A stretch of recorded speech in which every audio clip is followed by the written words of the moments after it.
Hello friends, வணக்கம். Welcome to Savika food receipts. நாம் இப்போ பார்க்க போகிற ரெசிபி என்னென்னா, குழந்தைங்களுக்கு ரொம்ப பிடிச்சமான பேன்கேக் ரெசிபி தான் பார்க்க போகிறோம். இதில் ஃப்ளஃபினஸ்க்காக பேக்கிங் பவுடர் அல்லது பேக்கிங் சோடா எதுவும் ஆட் பண்ண போகிறதில்ல. இந்த ரெசிபிக்கு தேவையான பொருட்கள் என்னென்னு பார்த்துடலாமா? வீட் flower 1 tumbler, milk 1/2 tumbler, sugar 1/4 tumbler or 2 tablespoon, eggs 2, cooking oil 1 tablespoon, cinnamon powder அல்லது பட்டை பொடி 1/2 teaspoon, butter optional, salt 1 pinch. இதுக்கு முதல்ல என்ன பண்ண போகிறோன்னா, முட்டைங்களை தனியாக உடைச்சி அதில் வெள்ளைக்கரு தனியாக மஞ்சள் கரு தனியாக பிரித்து வச்சுக்கணும். இதில் மஞ்சள் கருவில் சர்க்கரை சேர்த்து மிக்ஸ் பண்ணணும்.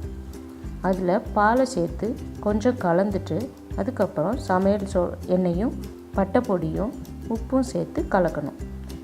அப்புறம் கோதுமை மாவு சேர்த்து கலந்து வச்சுக்கணும். பிறகு முட்டையை வெள்ளைக்கருவை எக் பீட்டர் அல்லது ஒரு ஸ்பூன் வச்சு நல்லா பீட் பண்ணி திக்கான ஒரு ஃபோம் மாதிரி மாற்றிக்கணும்.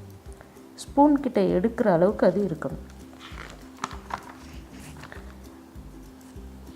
இப்போ இதை மாவு கலவையோடு சேர்த்து ஃபோல்டிங் மெத்தடில் கலக்கணும்.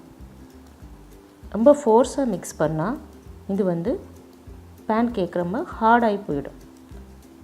இப்போ இந்த மாவு ஒரு தோசை அல்லது இட்லி பேட்டர் அளவுக்கு இருக்கணும்.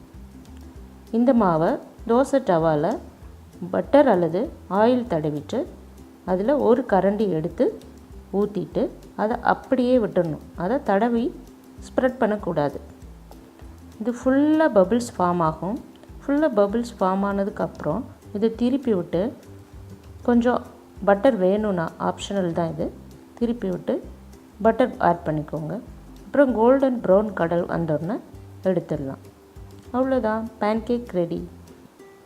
இது வேணும்னா நம்ம கொஞ்சம் ஹனி தடவி குழந்தைங்களுக்கு கொடுத்தோன்னா அவங்க ரொம்ப விருப்பமாக சாப்பிடுவாங்க.